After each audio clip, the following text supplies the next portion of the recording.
ഹരേ കൃഷ്ണ. എല്ലാ ഹരിപ്രിയർക്കും സ്നേഹവന്ദനം. വീണ്ടും ഒരു ഏകാദശി കൂടി വന്നെത്തിയല്ലേ. നമ്മുടെ ഭഗവാൻ ശ്രീഹരിക്കായിട്ട്, നമ്മുടെ രാധാകൃഷ്ണനായിട്ട് ഒരു ഏകാദശി കൂടി. 2025 ജൂൺ 21 തീയതിയാണോ 22 തീയതിയാണോ ഏകാദശി എന്ന് എല്ലാവർക്കും സംശയമാണ്. 22 ഏകാദശി ദ്വാദശി വ്രതമാണ്. ദശമി ബന്ധമുള്ള ഏകാദശി വൈഷ്ണവ ഭക്തർ ആരും തന്നെ അങ്ങനെ എടുക്കാറില്ല. അഥവാ എടുക്കുന്നതിൽ തെറ്റുമില്ല, എടുത്താൽ പാപം കിട്ടുകയുമില്ല. അതുകൊണ്ട് 21 തീയതി വ്രതം എടുക്കുന്നവര് 22 തീയതി ഉച്ച കഴിഞ്ഞ് പാരണ വീടുക, അത്രയുമേ ഉള്ളൂ. 22 തീയതി വ്രതം എടുക്കുന്നവര് 23 തീയതി രാവിലെ തന്നെ പാരണ വീടുക. 23 തീയതി രാവിലെ 6:05 മുതൽ 8:30 വരെ. 21 തീയതി വ്രതം എടുക്കുന്നവര് 22 തീയതി ഉച്ച കഴിഞ്ഞ് 1:37 മുതൽ 4:30 വരെ പാരണ വീടുക. ഇത് മാത്രമേ ഉള്ളൂ, അല്ലാതെ അതിൽ പാപം കിട്ടുകയോ ഒന്നുമില്ല. ഹരേ കൃഷ്ണ. എങ്കിലും നമ്മൾ 22 തീയതിയാണ് വൈഷ്ണവര് വ്രതം എടുക്കേണ്ടത്. അത് ദശമി, ഏകാദശി, ദ്വാദശി, ത്രയോദശി അങ്ങനെ 4 ദിവസങ്ങളിലായിട്ട് നമുക്ക്, അഥവാ മത്സ്യമാംസാദികളൊക്കെ കൂട്ടുന്നവരാണെങ്കിലും ആ 4 ദിവസം നമ്മുടെ ശരീരം നല്ല ശുദ്ധമായി ആ ഭഗവാനോട് കൂടുതൽ ചേർന്നിരിക്കാനായിട്ട് സാധിക്കും. അതുകൊണ്ട് തന്നെ എല്ലാവരും 22 തീയതി വ്രതമെടുക്കുക. 2025 ജൂൺ 22 തീയതിയും മിഥുനമാസവും അതുപോലെ ഹിന്ദു മാസമായ ആഷാഢ മാസത്തിലെ കൃഷ്ണപക്ഷത്തിൽ വരുന്ന യോഗിനി ഏകാദശി.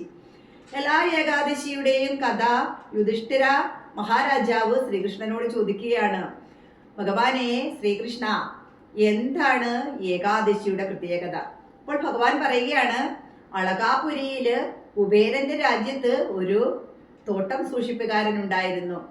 ആ യക്ഷൻ അദ്ദേഹത്തിന്റെ ഭാര്യയോട് ഭയങ്കര സ്നേഹമായിരുന്നു.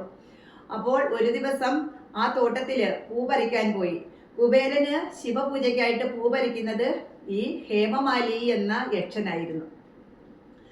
അങ്ങനെ ഒരു ദിവസം പൂ പറിച്ചുകൊണ്ട് വരുമ്പോൾ അദ്ദേഹം ഭാര്യയെ ഓർക്കുകയും വീട്ടിലേക്ക് തിരിച്ചു പോകുകയും ചെയ്തു. അങ്ങനെ കുബേരൻ നോക്കിയിരുന്നിട്ടൊന്നും ശിവപൂജയ്ക്ക് പൂ എത്തിയില്ല. അങ്ങനെ കുബേരൻ വേറൊരു യക്ഷനെ പറഞ്ഞു വിട്ടു, ഈ ഹേമമാലി എവിടെ എന്ന്. അങ്ങനെ അവിടെ ചെന്നപ്പോൾ അദ്ദേഹത്തിന്റെ ഭാര്യയായ സ്വരൂപയുമായിട്ട് ഭയങ്കര പ്രേമപരവശയായിട്ട് ഇരിക്കുന്നതാണ് കാണുന്നത്.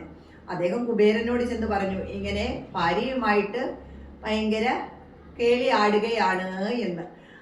അദ്ദേഹം പറഞ്ഞു, അദ്ദേഹത്തിന് പെട്ടെന്ന് വിളിച്ചിട്ട് വരുമോ എന്ന്. അങ്ങനെ പേടിച്ചു വിറച്ച് അളകാപുരിയിൽ ആ ഹേമമാലി വന്നപ്പോൾ കുബേരൻ ദേഷ്യപ്പെട്ട് അദ്ദേഹത്തെ ശപിച്ചു, താനൊരു കുഷ്ഠരോഗിയായി മാറട്ടെ എന്ന്.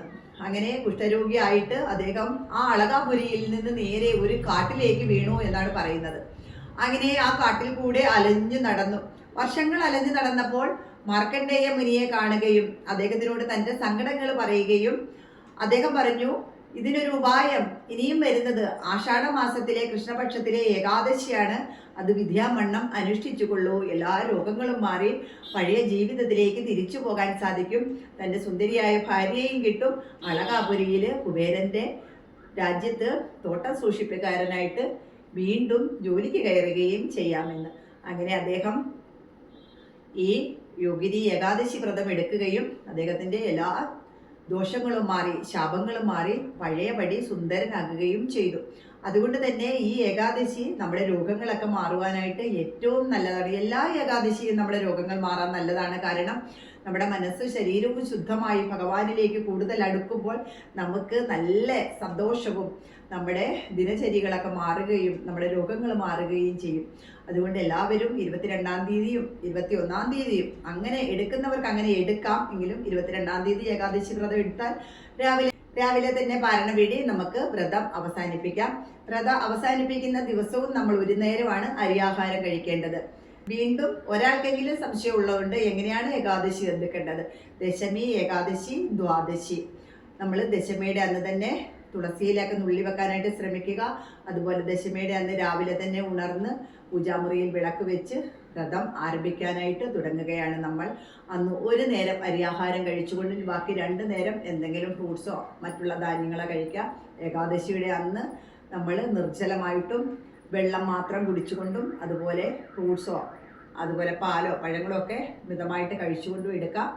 അങ്ങനെ ഏകാദശി കഴിഞ്ഞ് പിറ്റേ ദിവസം ദ്വാദശിയുടെ അന്ന് രാവിലെ തന്നെ പാരണ വീടുമ്പോൾ ഒരു ഗ്ലാസ്സിൽ തുളസി ഇലയിട്ടുകൊണ്ടോ അതുപോലെ നമുക്ക് ഒരു അവലോ മലരോ ഇത്തിരി അരിയോ ഒക്കെ ഇട്ടുകൊണ്ടും ഒരു ഗ്ലാസ്സിൽ വെള്ളം എടുത്തുകൊണ്ട് ഭഗവാന്റെ അടുക്കൽ വന്ന് നിന്ന് ഭോഷ്യോഗം പുണ്ടരീകാക്ഷ ശരണം മേ ഭവാച്യുത, ഭഗവാനെ അച്യുത ഞാനിതാ പാരണ വീടുന്നു, ഇനിയും അടുത്ത ഏകാദശിക്ക് വേണ്ടി കാത്തിരിക്കുന്നു, നീ മാത്രമാണ് എനിക്ക് ശരണം എന്ന് പറഞ്ഞുകൊണ്ട് പാരണ വീടുക.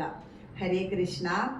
അങ്ങനെ ആ ദ്വാദശിയുടെ അന്നും ഒരു നേരം അരിയാഹാരം കഴിച്ചുകൊണ്ട് നമ്മൾ ഭഗവാന്റെ നാമങ്ങളൊക്കെ ജപിക്കുക. എപ്പോഴും ജോലിയുള്ളവരാണെങ്കിൽ നമ്മൾ മനസ്സിൽ എപ്പോഴും ആ ഹരിയുടെ മന്ത്രം ഹരേ കൃഷ്ണ മന്ത്രവും അതുപോലെ ദ്വാദശാക്ഷരി മന്ത്രവും അതുപോലെ നമുക്കറിയാവുന്ന നാമങ്ങളൊക്കെ ചൊല്ലി ആ ഹരിയുടെ രൂപം ആ ശംഖുചക്ര ഗദാപത്മധാരിയായിട്ടുള്ള ആ ഹരിയുടെ രൂപം മനസ്സിൽ ധ്യാനിച്ച് നമുക്ക് അങ്ങനെ ഏകാദശി വ്രതം എടുക്കാം. എല്ലാവർക്കും ഭഗവാന്റെ അനുഗ്രഹം ഉണ്ടാകട്ടെ. ഹരേ കൃഷ്ണ.